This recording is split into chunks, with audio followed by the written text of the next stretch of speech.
여러분, 봄꽃을 보면은 봄꽃이 화사하고 예쁘죠? 더 밝은 것 같고. 그래서 가만히 생각을 해봤어요. 왜 봄꽃이 이렇게 더 화사하고 밝고 예쁜가 생각해 보니까 그 겨울의 그 혹독한 추위 속에서 참고 인내하면서 그리고 살아남아서 이렇게 피는 꽃이기 때문에 그 고난을 통해서 더 그 핀 꽃이기 때문에 더 화사하고 밝고 예쁜 것이 아닌가 이런 생각을 해보았습니다. 어쨌든 우리 수지산성 가족들 이제 올 봄을 맞아서 특별히 부활주의를 맞아서 예수 부활 생명의 꽃이 가정마다 활짝 피기를 예수의 이름으로 축복합니다. 이 세상에 태어난 사람은 모두 한 번은 죽습니다. 그죠? 한 번 죽는 것은 정한 이치다 이렇게 말씀하셨습니다. 그래서 예수님께서도 이 땅에 육체로 오셔서 한 번은 죽으셨습니다. 세상에 죽는 것은 당연한 이치입니다. 그런데 그 죽으신 예수님께서 다시 살아나셨습니다. 이걸 부활이라고 말하는 거예요. 이 부활이란 뜻은 영의 몸으로 다시 살아나는 것을 부활이라고 말하는 겁니다. 성경에 보면은 이제 여러 군데 보면은 하나님이 또는 예수님이 죽은 자를 살리신 일이 있습니다. 근데 그때 죽었던 사람이 살아난 것은 그건 부활이 아니고 그것은 신유입니다. 신유. 부활이라는 것은 영의 몸으로 다시 살아나는 것을 부활이라고 한다. 그러면 예수님의 부활의 첫 열매냐? 예수님의 육체는 바로 말씀이 육신이 되신 영체이기 때문에 예수님께서 다시 부활하신 그것은 부활의 첫 열매.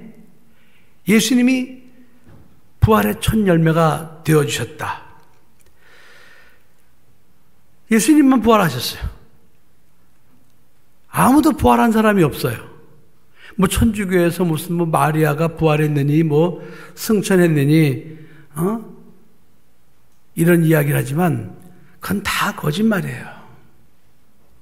그렇게 할 수가 없어요. 예수님이 부활의 첫 열매시고 사람이 마리아가 됐건 누가 됐건 어쨌든 부활하는 과정을 겪으려면은 그 예수님이 우리를 데리러 오셔야 돼요. 데리러 오셔야 부활할 수 있는데 아직 예수님이 우리를 데리러 오시지 않았습니다. 그렇기 때문에 아무도 부활한 사람이 없는 겁니다. 여러분 절대로 천주교의 잘못된 교리에 속으시면 안 됩니다. 알겠습니까? 자, 그런데 예수님께서 부활하셨지만은 예수님이 죽으시고 그냥 아무도 모르게 다시 살아나신 것이 아니고 예수님이 십자가의 고난을 받고 죽으시기 전에 제자들에게 당신이 어떻게 죽으실 것과 또 그 후에 3일 만에 다시 살아나실 것을 여러 제자들에게 미리미리 말씀하셨습니다. 그래서 마태복음 16장 21절과 또 마가복음 8장 31절 또 누가복음 9장 22절에 이렇게 말씀하셨습니다. 이때로부터 예수 그리스도께서 자기가 예루살렘에 올라가 장로들과 대제사장들과 서기관들에게 많은 고난을 받고 죽임을 당하고 제3일에 살아날 것을 제자들에게 비로소 가르치시니 그랬습니다. 다시 말하면 예수님께서 십자가 달려 죽으시고 당신 혼자만 그냥 이렇게 갑자기 부활하신 것이 아니고 미리 당신이 누구에 의해서 어떻게 죽임을 당하실 것과 그리고 당신은 죽지만은 당신은 3일 만에 부활하실 것을 미리 제자들에게 말씀해 주셨어요. 그래서 장로들, 대제사장들, 서기관들이 예수님을 십자가에 못 박아서 죽이기 위해서 빌라도에게 데려왔습니다. 왜 그런가 하니 그 당시에 이스라엘은 로마의 속국이기 때문에 사형에 해당되는 죄는 그것은 당시 로마의 총독에 의해서만 사형을 집행할 수가 있습니다. 그 외에 사형 말고 다른 죄는 이스라엘 자체에서도 재판을 할 수 있어요. 근데 사형에 해당되는 죄만은 반드시 총독 빌라도가 언도를 해야 돼요. 그래서 그들이 빌라도 앞에 데려간 겁니다. 데려가서 빌라도 앞에서 예수를 갖다가 죽여달라고 그렇게 참 고소를 했는데 빌라도가 가만히 보니까 예수는 십자가에 달려 죽을 이유가 없어요. 그래서 빌라도는 예수를 갖다가 풀어주려고 했습니다. 그랬더니 그때 그 장로들, 대제사장들, 서기관들이 저 예수를 죽이라고 막 난리를 치는 거예요. 그래서 빌라도가 밀란이 일어나면 골치 아프잖아요. 그래서 어쩔 수 없이 자기가 이제 예수의 사형을 언도를 하면서 그가 말하기를 너희 흘린 피 너희가 다 감당을 해라. 이런 말을 했지만 그러나 어쨌든 예수 그리스도가 십자가에 달려 죽으신 것은 빌라도에 의해서 죽은 것입니다. 근데 이제 빌라도에 의해서 죽긴 했지만은 그 죽음으로 몰아넣은 자들은 장로들, 대제사장들, 서기관들의 고소에 의해서 예수님이 이제 십자가에 못 박혀 피 흘려 죽게 되신 것이죠. 자, 예수님께서 십자가에 달려 죽으시지만은 예수님은 하나님의 아들이셔요. 그래서 죄가 없습니다. 그러니까 죄가 없으면 죽을 수가 없는 거예요. 죄값은 사망이에요. 죄가 있어야 죽을 수가 있어요. 그런데 예수님은 하나님의 아들이기 때문에 죄가 없어요. 하지만 예수님은 분명히 죽으셨습니다. 그 죽으신 이유는 예수님께서 이제 이 땅에 오실 때 마태복음 1장 21절에 천사가 말하기를 아들을 낳으리니 그 이름을 예수라 하라. 이는 자기 백성을 저희 죄에서 구원할 자신을 말했습니다. 이 예수는 자기 백성의 죄를 위하여 대신 죽으시는 분이에요. 그러니까 예수님이 죽으신 것은 인간들의 죄를 대신 짊어지시고 죽으신 겁니다. 근데 예수님은 죄가 없으신 분이잖아요. 그래서 사망이 예수를 묶어둘 수가 없어요. 그래서 예수님은 그 사망 권세 그걸 파하시고 사흘 만에 약속대로 부활하셨습니다. 부활하셔서 예수님이 제자들에게 나타나셨습니다. 나타나셨더니 제자들이 알아보지를 못하는 거예요. 그래서 예수님께서 그들에게 나타나셔가지고 예수님 말씀하시기를 너희들 성령을 받아라 그랬습니다.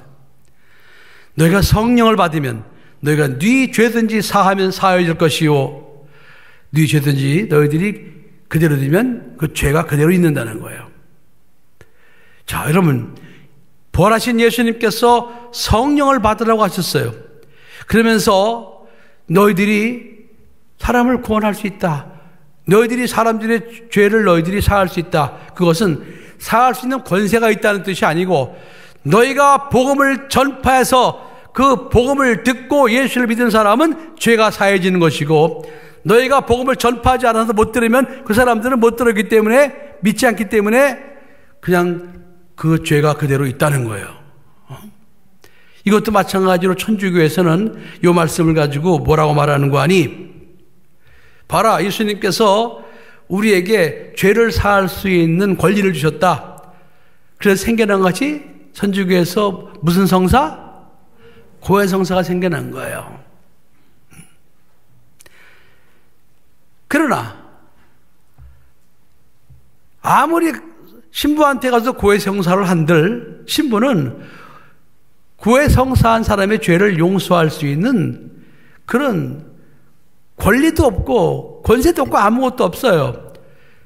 그래서 천주교에서 고해성사하는 사람들은요 아무리 갔다가 고해성사를 100번 1000번을 해도 그들의 죄는 용서받을 수가 없습니다.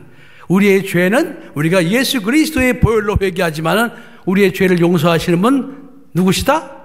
하나님 한 분밖에 없습니다. 하나님만이 우리의 죄를 용서하실 수가 있거든요.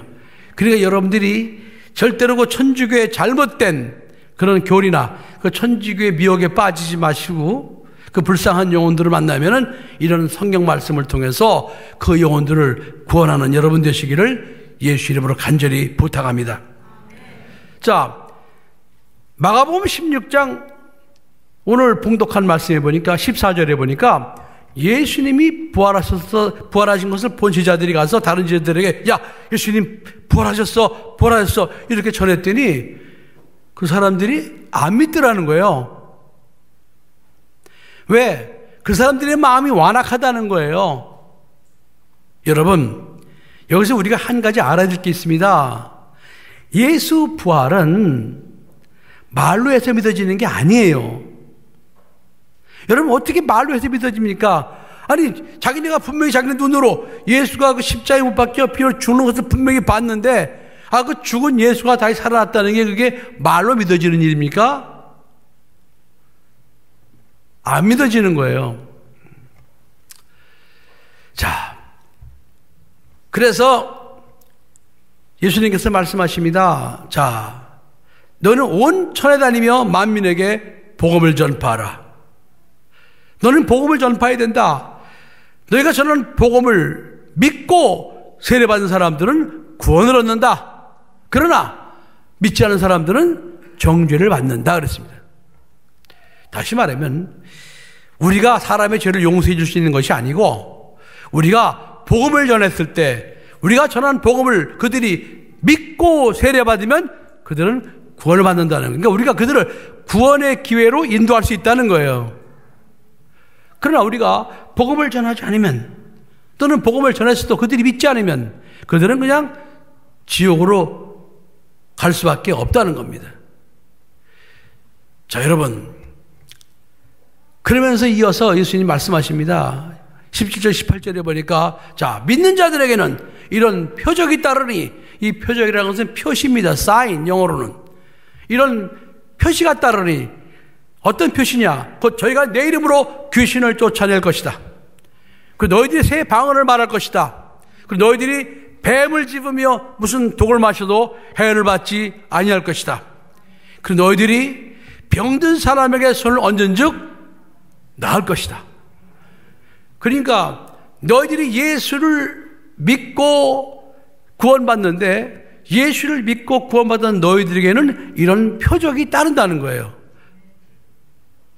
자, 여러분, 그런데 우리가 잘 알아야 할 것이 있습니다. 믿고 세례를 받은 사람은 구원 얻을 것이요, 믿지 않은 사람은 정죄받습니다. 근데 믿는 자들에게는 이런 표적이 따르는 이랬어요. 여기서 믿는 자들에 대해서 잘 아셔야 됩니다. 이 믿는 자라는 것은 믿고 세례받고 그리고 성령을 받은 사람까지를 포함하는 겁니다. 믿고 세례받고 성령을 받은 사람들에게는 이런 표적이 따른다. 그래서 우리가 예수 믿었으면 반드시 세례를 받아야 되고, 또 세례를 받았으면 반드시 우리가 성령을 영접해서 성령의 사람이 돼야 이렇게 믿는 자들에 따르는 표적이 나타나서 우리가 무엇을 할 수 있느냐? 예수 부활의 증인이 될 수 있는 겁니다. 여러분, 예수 부활의 증인은 말로 하는 게 아니에요. 부활은 말로 전하는 것이 아닙니다. 부활은 증거가 있어야 돼요. 물증이 있어야 돼요. 물증. 그래서 예수님께서 이렇게 너희들에게 이런 물증이 따를 것이다. 물증. 사도행전 1장 8절에 보니까 오직 성령이 너희에게 임하시면 너희가 권능을 받고 예루살렘과 온 유대와 사마리아와 땅 끝까지 이르러 내 증인이 되리라 그랬습니다. 내 증인은 무엇을 증거하라는 거예요? 예수님이 사망 권세를 파하시고 사흘 만에 부활하셨다. 예수 부활의 증인이 되라는 거예요. 아멘. 여러분, 예수님이 죽으셨다. 이거는 우리가 억지로 전하지 않아도 다른 사람 다 인정을 합니다. 예수 죽으셨다. 이거는요, 여러분, 다 믿어요. 근데 그들이 안 믿는 건 뭐냐? 그 죽으셨던 예수가 약속대로 사흘 만에 부활하셨다. 부활을 안 믿는 거예요. 부활을. 그러니까 부활은 도저히 말로 해서 믿어지는 게 아니에요. 부활은 부활했다는 증거가 있어야 됩니다. 바로 그 증거가 바로 믿는 자들에게 따르는 표적입니다. 그래서 예수를 믿고 성령 받은 사람들에게는 이 따르는 표적이 너무너무 중요한 겁니다. 아멘? 네. 그냥 폼 잡고 교회 다닌다고 되는 게 아니에요, 여러분. 많은 예수 믿는 사람들이 자기는 예수 믿고 교회 다닌다고 그러는데 성령을 영접하지 않아요. 그리고 하는 말이 믿으면 자동으로 성령 오시는 거 아니야? 뭐 이렇게 말하는 사람들이 있어요. 그렇지 않아요, 여러분. 그럴 것 같으면 예수님 따라다니던 베드로, 요한, 야고보 12제자가 다 성령을 받았게요? 그들이 성령 받았으면 왜 예수를 팔아먹겠습니까? 그들이 성령 받았으면 왜 예수를 부인하고 도망갑니까? 하나님께서 성령을 우리에게 주신 것은 언젠가 하니 예수님께서 하나님 보좌 우편에 올라가셔서 아버지께 구하여 보혜사 성령을 우리에게 보내주시리니 이것도 미리 약속하신 거예요. 그리고 예수님께서는 이제 이 말씀을 마치시고 하늘로 올라가셔서 하나님 보좌 우편에 앉으셨습니다. 그리고 아버지께 구하여 예수의 이름으로 보혜사 성령을 우리에게 보내주신 겁니다. 아멘. 그래서 요한복음 14장 16절 18절에 내가 아버지께 구하겠으니 그가 또 다른 보혜사를 너희에게 주사 영원토록 너희와 함께 있게 하시리니 저는 진리의 영이라. 세상은 능히 저를 받지 못하나니 이는 저를 보지도 못하고 알지도 못함이라. 그러나 너희는 저를 아나니 저는 너희와 함께 거하시며 또 너희에게로 오리라고 하시며, 그러니까 성령이 믿는 자들 가운데만 오시겠다는 거예요. 그러니까 믿는 자들이 이런 사실을 믿고 성령을 영접해야 돼요. 성령님, 저는 성령님을 사모합니다. 성령님 제 영 속에 들어오세요. 이렇게 우리가 성령 받기를 사모해서 성령을 영접하면은 성령님은 다른 조건이 없어요. 성령을 선물로 주신다고 그랬어요, 여러분. 사도행전 2장 38절 39절에도 베드로가 가로되 너희가 회개하여 각각 예수 그리스도의 이름으로 세례를 받고 죄사함을 얻으라. 그리하면 성령을 선물로 받으리니 그랬습니다. 이 약속은 너희와 너희 자녀와 모든 먼데 사람 곧 우리 주 하나님이 얼마든지 부르시는 자들에게 하신 것이라 그랬습니다. 우리가 회개하고 하나님 앞에 회개하고 그리고 예수 그리스도의 이름으로 우리가 세례를 받고 그리고 죄사함 구원을 받으면 성령을 선물로 주신다는 거예요. 그러니까 성령을 선물로 주신다 그러니까 자동으로 그냥 받는 줄 알아요. 그게 아니에요, 여러분. 자, 선물은요, 여러분 보세요. 예수 그리스도도 하나님의 선물입니다. 은사 하나님의 선물입니다. 그런데 우리가 하나님께서 독생자 예수 그리스도를 보내주셨지만 그 선물을 우리가 믿어야지만 예수 그리스도 선물을 받는 거예요. 은사도 여러분 우리가 사모해야지만 은사를 받는 겁니다. 마찬가지로 성령을 선물로 주신다고 그랬을 때 가만히 구하지도 않는데 성령을 주시는 게 아니에요. 우리에게 이런 사실하고 성령님, 저는 성령님이 너무나 저에게 필요합니다. 성령님, 저 성령님의 도우시 없이 살 수가 없습니다. 성령님, 제 속에 들어오셔서 제가 예수님 재림하시는 그날까지 예수 그리스도 부활의 증인으로 살아가게 도와주세요. 여러분들이 사모하는 마음으로 성령을 영접할 때 그 성령을 선물로 주시겠다는 겁니다. 할렐루야. 오늘날 여러분 많은 사람들이 이런 사실을 모르고 성령이 누군지도 몰라요. 성령은 하나님이신데 성령을 받았다는 사실도 몰라요. 근데 성령을 받지 않은 사람들은 어떤 결과가 나오는 거 아니? 구원의 확신이 없어요. 자기가 죽으면 천국 간다는 확신이 없어요. 그리고 성령을 받지 않은 사람은 신앙생활 속에 따르는 표적이 나타날 수가 없어요. 그들은 귀신을 쫓지도 않습니다. 새 방언도 말하지 못합니다. 뱀을 집으며 무슨 독을 마셔도 해를 받지 않는다고 기도를 못합니다. 그리고 병든 사람에게 손을 얹어 기도를 못합니다. 왜 그런 거 아니? 그들은 성령을 영접하지 않았기 때문에 그렇습니다.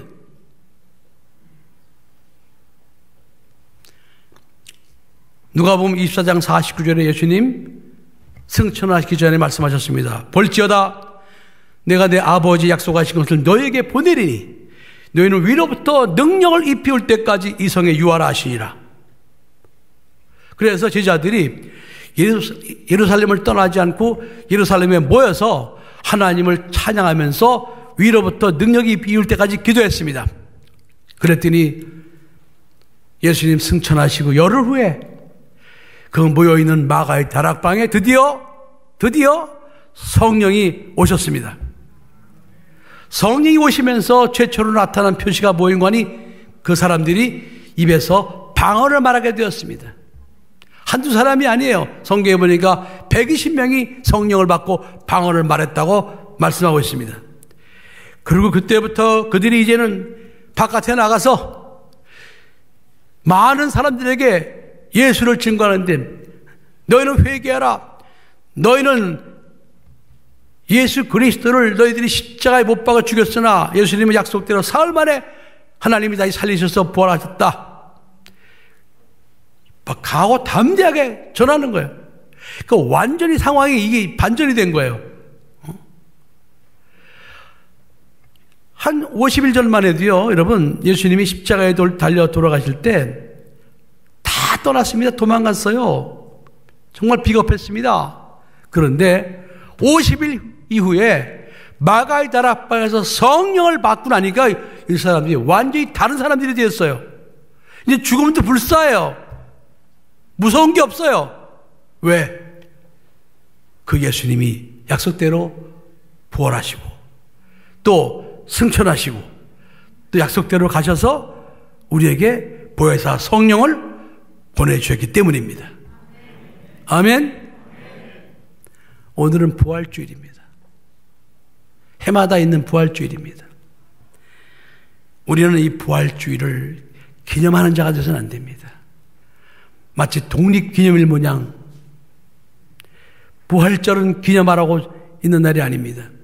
부활절은 우리의 모든 죄를 대속해 주시고 사흘 만에 부활하시고 그리고 하나님 보좌 우편에 올라가셔서 보혜사 성령을 보내주시는 말미암아 예수 부활의 공로를 경험하는 날이 부활절입니다. 그럼 무엇을 경험해야 되겠습니까? 믿는 자에게 따르는 표적입니다. 믿는 자에 따르는 표적은 예수님이 승천하시기 직전에 제자들에게 말씀하신 겁니다. 19절에 보니까 주 예수께서 말씀을 마치신 후에 하늘로 올리우사 하나님 우편에 앉으시니라. 다시 말해 이 말씀을 마치시고 예수님이 하늘로 올라가시고 하나님 우편에 앉으셨다는 거예요. 그러니까 온 천하 만민에게 복음을 전파하고 또 믿는 자들에게 이런 표적이 따른다고 하신 말씀은 예수님이 부활하시고 나서 승천하시기 직전에 제자들에게 말씀하신 마지막 말씀이었습니다. 다시 말하면 부활하신 예수님께서 말씀하신 거라 이 말이에요. 예수님이 고난받으시기 전에 말씀하신 것이 아니고 이 말씀은 예수님이 부활하시고 승천하시기 직전에 말씀하신 겁니다. 그러므로 우리가 믿고 우리에게 이런 표적이 나타날 때 우리는 비로소 예수 부활의 증인이 될 수 있는 겁니다. 예수 부활의 물증이 될 수 있는 겁니다. 사랑하는 성도 여러분, 여러분들이 예수 그리스도를 믿고 성령을 받았으면 여러분들에게 이런 표적이 나타난다는 사실 여러분 꼭 믿으시기 바랍니다. 여러분들이 그래서 순종만 하면 이런 표적은 나타나게 되어 있어요. 믿는 자들에게는 이런 표적이 따르니 그랬습니다. 믿고 세례받고 성령 받은 사람들에게는 당연히 이런 표적이 따라오게 되어 있다. 따라오게 되어 있는 거예요. 이건 구하는 게 아니에요. 따라와 있어요. 순종만 하면은 여러분들에게 얼마든지 이런 표적이 나타나면서 예수 부활을 증거할 수 있게 되는 겁니다. 아멘. 자, 19절부터 20절 사이에 보니까 여기에는 적어도 열흘의 차이가 나요. 열흘. 왜? 예수님께서 승천하시고 나서 20절에 제자들이 나가 두루 전파할세 주께서 함께 역사하사 그 따르는 표적으로 말씀을 확실히 증거하시니라. 제자들이 나 겉으로 전파할 때는 언젠가 하니 마가의 다락방에서 성령을 받고 나서 비로소 나가서 복음을 전파하기 시작했습니다. 그러니까 예수님 승천하시고 열흘 후에 마가의 다락방에 성령이 임하셨거든요. 그러니까 19절과 20절 사이는 적어도 최소한도 열흘의 차이가 있는 것입니다. 제자들이 나가서 막 예수 부활을 증거하면서 오늘 믿는 자에 따르는 표적이 막 나타나는 거예요. 막 귀신을 쫓아내고 막 안진뱅이를 갖다 일으키고 막 방언을 말하고 이런 일들이 막 나타나는 거예요. 사도행전을 보면 이런 표적이 나타났음을 우리는 얼마든지 알 수 있습니다. 저는 제가 목회를 하면서 이 부분이 너무나 중요하기 때문에, 믿는 자에 따르는 표적이 너무나 중요하기 때문에 제가 여러분에게 이 표적이 따르기를 간절히 원하고 있고, 저 또한 목회 현장에서 이런 표적이 늘 나타나고 있음을 감사하게 생각하고 있습니다. 왜 그러느냐? 왜 그러느냐? 분명히 너희가 성령을 받으면 너희는 권능을 받게 되는데, 그 받은 권능 가지고 너희들이 할 일은 뭐냐? 예루살렘과 온 유대와 사마리아 땅 끝까지 이르러 예수 부활의 증인이 되려라거든요. 그럼 예수 부활의 증인이 되기 위해서는 권능이 나타나야 되거든요. 근데 그 권능은 따라왔다고 그랬어요. 따라왔다. 예수 이름으로 귀신을 쫓아내고 우리는 예수 부활을 증거하는 겁니다. 푸닥거리 하자는 게 아닙니다. 우리가 귀신을 쫓아내면서 예수님 부활하셨습니다. 아멘. 새 방언을 말하면서 예수님 부활하셨습니다. 뱀을 집으며 무슨 독을 마실지라도 해를 받지 않으며 우리는 예수님 부활하셨습니다. 병든 사람에게 손을 얹은 즉 낫는 일을 통해서 예수님 부활하셨습니다. 예수 부활의 증인이 되어야 되는 거예요. 그래서 예수 그리스도를 믿는 우리들에게 이런 표적이 나타나는 것은 너무너무나 중요한 겁니다. 이 표적이 나타남으로 우리가 알 수 있는 것은 첫째 무엇인가 하니, 예수님 부활하신 거 맞구나. 왜? 이런 표적이 따른다고 하신 말씀은 예수님이 부활하시고 나서 제자들과의 약속이기 때문에 이런 표적이 나타남으로 말미암아 맞아, 부활하신 예수님께서 말씀하신 건데 예수님 부활하신 게 사실이었구나. 네, 예수 부활을 증거할 수 있기 때문에 이 표적이 우리의 영적 생활 속에서 굉장히 중요한 겁니다. 이런 표적이 나타나지 않으면 예수 부활을 말로는 전할 수 있을지 모르겠지만 증인이 될 수는 없습니다. 증인은 물증이 있어야 돼요. 표적이 있어야 돼요. 그리고 두 번째, 이런 표적이 따른다는 것은 예수님이 살아계시다는 거예요. 히브리서 13장 8절에 예수 그리스도는 어제나 오늘이나 영원토록 동일하시니라 했습니다. 예수님은 없어진 분이 아닙니다. 예수님은 어제나 오늘이나 영원토록 동일하게 살아계신 분이기 때문에 오늘 우리들에게 이런 표적이 나타나고 있는 겁니다. 세 번째로 예수님께서 하신 말씀, 이 말씀이 살아있기 때문에 이런 표적이 나타나는 겁니다. 하나님의 말씀은 살았고 운동력이 있어서 하나님 말씀은 영원합니다. 이렇게 세 가지 따르는 표적을 증거할 수 있기 때문에 우리 믿는 자들에게 따르는 표적이 너무나 중요한 겁니다. 이것이 예수 부활의 증거요, 예수 부활의 증거는 오직 성령으로만 가능하다는 사실 여러분 꼭 믿으시기 바랍니다. 오늘 부활주의를 맞이해서 여러분의 영적 생활 속에서 한 번 더 여러분들이 더 깨닫고, 그렇다, 나는 예수 부활의 증인으로 살 것이다. 말로만 하는 자가 아니고 예수님께서 승천하시기 직전에 약속하신 이 따르는 표적이 우리의 삶 속에 나타나서 예수 부활을 믿지 않는 많은 사람들에게 내가 예수 부활을 증거하리라. 이런 믿음으로 영적 생활에 성공하는 여러분 되시기를 예수 이름으로 축원합니다. 기도하시겠습니다.